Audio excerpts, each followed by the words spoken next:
Hello friends, wish you very happy and charming good morning. आज हम start करते हैं आर्टिकल 12 जो कि भाग 3 का हिस्सा है और ये बहुत इम्पॉर्टेंट है। पर मैं आपको एक चीज़ समझाना चाहती हूँ कि जो भी चीज़ आप पढ़ रहे हैं, जो भी चीज़ है इससे रिलेटेड या इससे आगे की जो भी वीडियोज़ हैं, आप प्लीज़ उसे देखिए। जो भी मैंने इसमें डाले हैं तो आप आगे कनेक्ट कर पाएंगे, अदरवाइज़ आप कनेक्ट नहीं कर पाएंगे। ठीक है। हालांकि कॉन्स्टिट्यूशन का एक एक पार्ट बहुत इंपॉर्टेंट है, एक एक आर्टिकल बहुत इंपॉर्टेंट है, बट हमें उसको अंडरस्टैंडिंग क्रिएट करने के लिए उसकी कंटिन्यूटी रखना बहुत ज़रूरी है। आज हम स्टार्ट करते हैं आर्टिकल 12। आपको कोई भी प्रॉब्लम आती है, कुछ भी लगता है ठीक नहीं है, आप मुझे कमेंट कर सकते हैं। Okay, let's start. Article 12, definition of state. क्या बताता है ये कि डेफिनेशन ऑफ स्टेट राज्य की परिभाषा बताता है, जो कि अनुच्छेद 12 में दिया हुआ है। अनुच्छेद 12 में ये बताया गया है कि संविधान के भाग 3, कौन सा भाग? दो पहले पढ़ चुके हैं हम। भाग 3 में मौलिक अधिकार के लिए स्टेट शब्द, जो राज्य शब्द का क्या अर्थ होता है उसको समझेंगे। अब क्वेश्चन आता है कि क्यों गवर्नमेंट ने या क्यों संविधान जब बनाया गया तो इसको क्यों डिफाइन किया गया, क्वेश्चन आना चाहिए दिमाग में।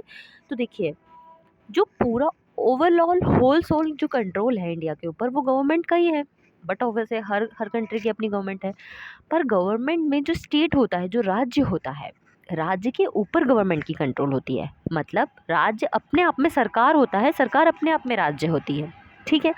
अब क्वेश्चन ये आता है कि हमें क्यों पढ़ना है। हमें इसलिए पढ़ना है कि जो मौलिक अधिकार हैं, मौलिक अधिकार नागरिकों के हैं। नागरिकों के मौलिक अधिकार का किसी भी प्रकार से कोई हनन ना हो, किसी भी प्रकार से कोई उनको क्षति ना पहुंचाए या उनकी किसी इस ऐसी चीज़ का नुकसान ना हो जिससे वो अपना जीवन सही से यापन ना कर पाए। इसलिए मौलिक अधिकार रखे गए हैं। तो मौलिक अधिकार को रखना एक बहुत इंपॉर्टेंट टर्म है, पर मौलिक अधिकार पर किसी भी प्रकार का बंधन ना हो, किसी भी प्रकार का उसमें दबाव ना हो, किसी भी प्रकार की छेड़छाड़ी ना हो। इसके लिए पहले राज्य शब्द को बताया, राज्य में कौन कौन आता है उनको समझाए। तो हम समझते हैं, पढ़ते हैं, फिर मैं आपको एक्सप्लेन करती हूँ।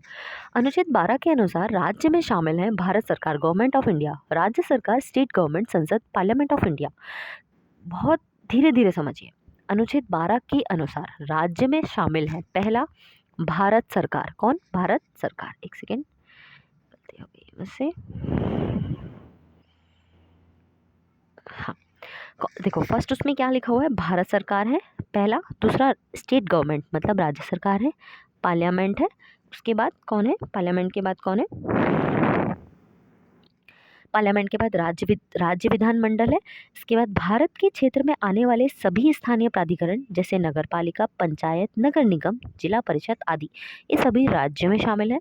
अन्य प्राधिकरण, अदर अथॉरिटीज, जो भारत सरकार या राज्य सरकार के नियंत्रण में हो। बहुत इंपॉर्टेंट है और मोस्ट ऑफ क्वेश्चन बनता है कि क्या राज्य सरकार भारत सरकार के द्वारा जो उनके अंडर कंट्रोल में होता है, क्या वो सरकार मानी जाएगी? मोस्टली लोग गलत करके आते हैं, बट हमें इसको समझना है। जो भारत सरकार या राज्य सरकार के नियंत्रण में हो वो भी सरकार मानी जाएगी, मतलब वो भी राज्य माना जाएगा। वो भी क्या माना जाएगा? राज्य माना जाएगा। अदर अथॉरिटीज का अर्थ महत्वपूर्ण बिंदु, न्यायालय ने समय समय पर इसकी व्याख्या की है। किसने की है?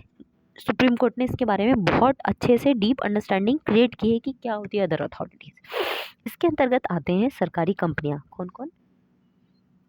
सरकारी कंपनियां, वैधानिक निकाय, statutory bodies, PSU, public sector undertakings, वे संस्थाएं जो सरकार द्वारा बनाई गई हों, सरकारी नियंत्रण में हो, सार्वजनिक कार्य करती हों।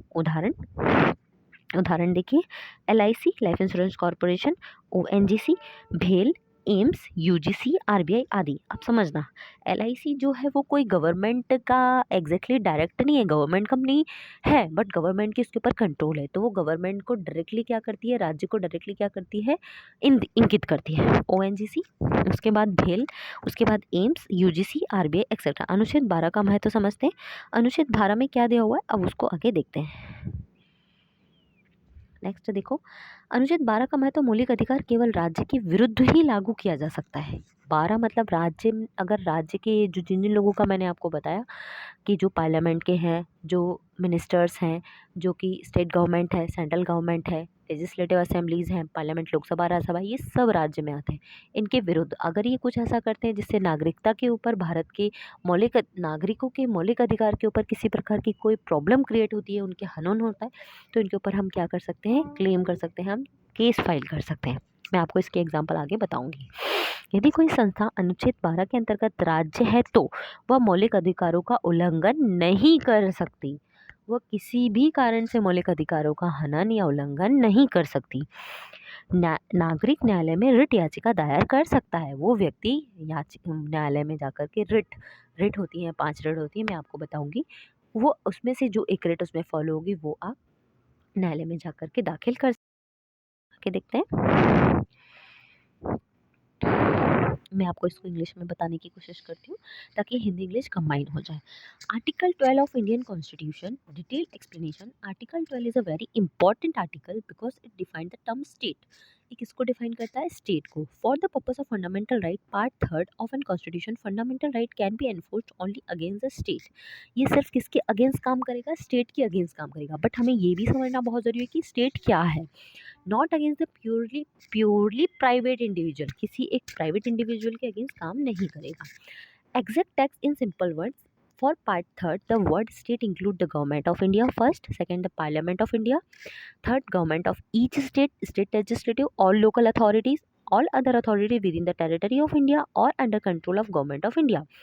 गवर्नमेंट ऑफ इंडिया भारत सरकार, parliament Lok Sabha Rajya Sabha, government of each state हर राज्य की सरकार, लोकल अथॉरिटीज़ अदर जो छोटी छोटी अधिक प्राधिकरण जो बॉडीज़ हैं, छोटी छोटी जो संस्था हैं, वो अदर अथॉरिटीज़ जो कि समय समय पर किसके द्वारा? कोर्ट के द्वारा या फिर न्यायालय के द्वारा बनाई गई हैं और जो कि जिसके ऊपर पूरा कंट्रोल गवर्नमेंट ऑफ इंडिया का है, वो सब।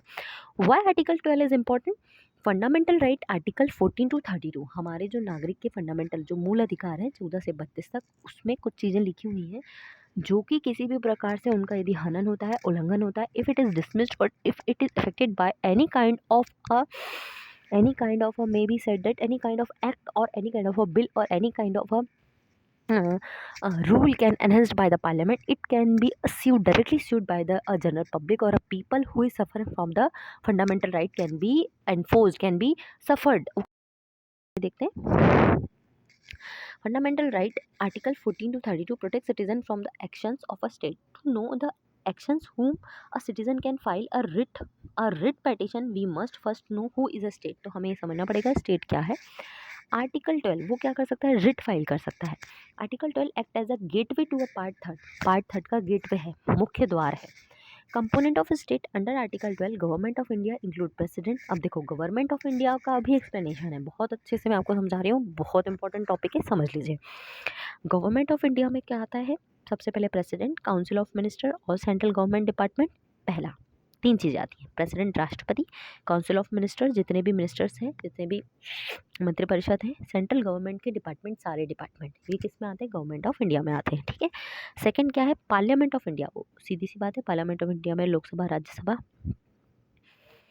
पार्लियामेंट ऑफ इंडिया में include Lok Sabha Rajya Sabha. Third, parliament includes, फिर if a parliament make a law violating a fundamental right it can be challenged.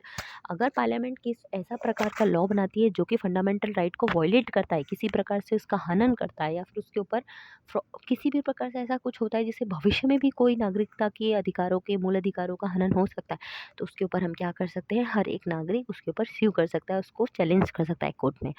State government का क्या मतलब है? इंक्लूड्स। स्टेट गवर्नमेंट का मतलब है गवर्नर, उस राज्य का गवर्नर, चीफ मिनिस्टर, उस राज्य का chief minister, council of minister, उस राज्य के काउंसिल ऑफ मिनिस्टर, और स्टेट डिपार्टमेंट जो कि सरकार के द्वारा, उस राज्य की सरकार के द्वारा छोटे छोटे डिपार्टमेंट बनाए जाते हैं, सहसंघ जो बनाए जाते हैं वो। स्टेट लेजिस्लेटिव का मतलब क्या है? Include. State legislative, legislative assembly, legislative council जो कि विधान परिषद, विधान मंडल है। लोकल अथॉरिटीज़, जैसे authorities are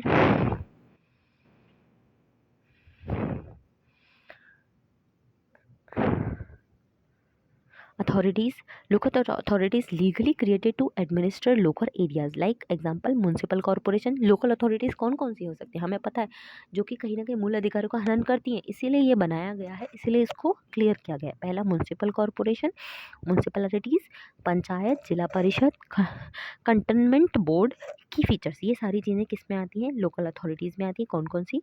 municipal corporation, municipalities, panchayat, जिला परिषद, कंटेनमेंट बोर्ड। की फीचर्स हमें अगर याद रखने हैं, they have a statutory power. ये जो है लोकल अथॉरिटीज़ और ऊपर भी जितने सारे हैं, इनको क्या स्टेचुटरी पावर्स हैं, संवैधानिक पावर्स हैं, लाइक टैक्सेशन, रेगुलेशन, एडमिनिस्ट्रेशन जैसे टैक्सेशन का काम कर सकते हैं, रेगुलेशन का काम, रूल बनाने का काम कर सकते हैं, एडमिनिस्ट्रेशन कंट्रोलिंग का काम कर सकते हैं। Other authorities most important dynamic part. अब इसमें कुछ अदर अथॉरिटीज, जैसे constitution does not define other authorities, संविधान में अदर अथॉरिटीज डिफाइन नहीं है, बट ये बहुत इंपॉर्टेंट है, इसको समझना। मीनिंग हैज़ बीन, इसका मीनिंग क्या है वो समझने की कोशिश करते हैं। देखिए, the Constitution does not define other authorities. The meaning has been developed by a judicial interpretation. What does the other authority include? Other authorities क्या include करता है? Bodies which first are created by the Constitution or a law. वो body जो कि किसके द्वारा बनाई गई है? law के द्वारा या फिर Constitution के द्वारा, ठीक है। उसके बाद में क्या बोल रहा है? are under government control, जो कि गवर्नमेंट की कंट्रोल में है। परफॉर्म अ पब्लिक और अ गवर्नमेंट फंक्शन, वो अथॉरिटी जो कि जो कि लॉ के द्वारा बनाई गई है, जो कि गवर्नमेंट के कंट्रोल में है, साथ ही साथ वो कौन से फंक्शन परफॉर्म करिए, जो कि गवर्नमेंट के फंक्शन है उसको परफॉर्म करिए, ठीक है। आगे, receive a substantial financial assistance from the government, या फिर ये सारी चीज़ें, या फिर वो फाइनेंशियल असिस्टेंस लेती है समय समय पर गवर्नमेंट की तरफ से, जैसे कि हमें सब्सिडीज मिलती हैं, तो जैसे गैस सिलेंडर के, तो वो भी कहीं ना कहीं डायरेक्टली गवर्नमेंट को डिफाइन करती है। Supreme court tested to decide the other authorities, इसमें सुप्रीम कोर्ट ने कुछ अदर अथॉरिटीज़ के कुछ एग्जाम्पल है, मैं आपको बताऊंगी। इसको आपको समझना बहुत इंपॉर्टेंट है और ये एग्जाम के पॉइंट ऑफ व्यू से बहुत ज़रूरी है। आप देखिए, आपको एक किस तरह से कैसे वर्क होता है उसको समझाया गया है, कौन कौन से एग्जाम्पल है मैं आपको बताती हूँ, और क्या क्या चीज़ें हैं उसके पीछे वो बताती हूँ। Rajasthan electricity board case 1967, Rajasthan electricity board, अब इलेक्ट्रिसिटी का काम सरकार का है, इलेक्ट्रिसिटी बोर्ड का काम सरकार का है। अभी मैंने बताया था कंटेनमेंट बोर्ड, तो वो सरकार के द्वारा बनाया गया। अगर उससे किसी भी प्रकार के नागरिक के मूल अधिकारों का हनन हुआ है तब ये केस रजिस्टर हुआ। Statutory bodies created by the law for article fall under article 12। Second था सुखदेव सिंह वर्सेस भगतराम, किसके द्वारा? दो थे, सुखदेव सिंह वर्सेस भगतराम 1975। फिर ONGC, LIC, IFC were held to be a state, reason deep government control and function deep functioning public functioning, ये कारण होता है। दूसरा, थर्ड है RD Shetty versus international airport authority, important test introduce a body is a state if a government hold entire और a major share capital. उसमें जैसे कि इंटरनेशनल जो क्या था, international airport authority, RD Shetty versus RD Shetty जो था इसी प्रकार से सफर किया था। इंटरनेशनल जो एयरपोर्ट थे उसमें कुछ प्रॉब्लम हुई थी जिसके कारण से शूट किया 1979 में, और उसको फिर चेंजेस आए। Financial assistance meets almost entire expenditure, deep and personalize government control, performs a public functions closely related to the government functions. वो किससे कनेक्ट होते हैं? गवर्नमेंट कंट्रोल से कनेक्ट होते हैं। आगे, मतलब ऐसे फंक्शन या ऐसे कार्य जो कि ऐसा लगता है कि वो पूरी तरह से किसके द्वारा चलाए जा रहे हैं? गवर्नमेंट के द्वारा चलाए जा रहे हैं। 6 पॉइंट पढ़ते हैं। Perform a public function closely related to the government function, Ajay Hasia versus Khalid Mujib 1981, laid down a 6 test, not a rigid but a cumulative, उसमें 6 टेस्ट हुए थे, 6 एक के बाद एक हुए थे। Entire share capital held by the government, financial assistance in the substantial monopoly status, कोई एक मोनोपोली स्टेटस है और पूरा ही गवर्नमेंट के ऊपर जा रहा है, तो deep and perseverance control public function और of importance department transfer to a corporation, किसको? भाई वो मोस्ट ऑफ काम कौन कर रही है? प्राइवेट सेक्टर कर रही है, बट पैसा कौन दे रहा है? उसको फंक्शन कौन दे रहा है? उसको ऊपर से कंट्रोलिंग कौन कर रहा है? गवर्नमेंट, तो वो किसके दर जाएगा? गवर्नमेंट की जाएगा। और जहाँ गवर्नमेंट या फिर स्टेट की बात आ जाती है तो वो स्टेट लाइबल है, अगर वो मूल अधिकारों का हनन करा है तो उसमें केस या चैलेंज किया जा सकता है। If most tastes are satisfied, body is state. Z Telefilm versus Union of India 2005, BCCI was not held to be a state, reason no deep control।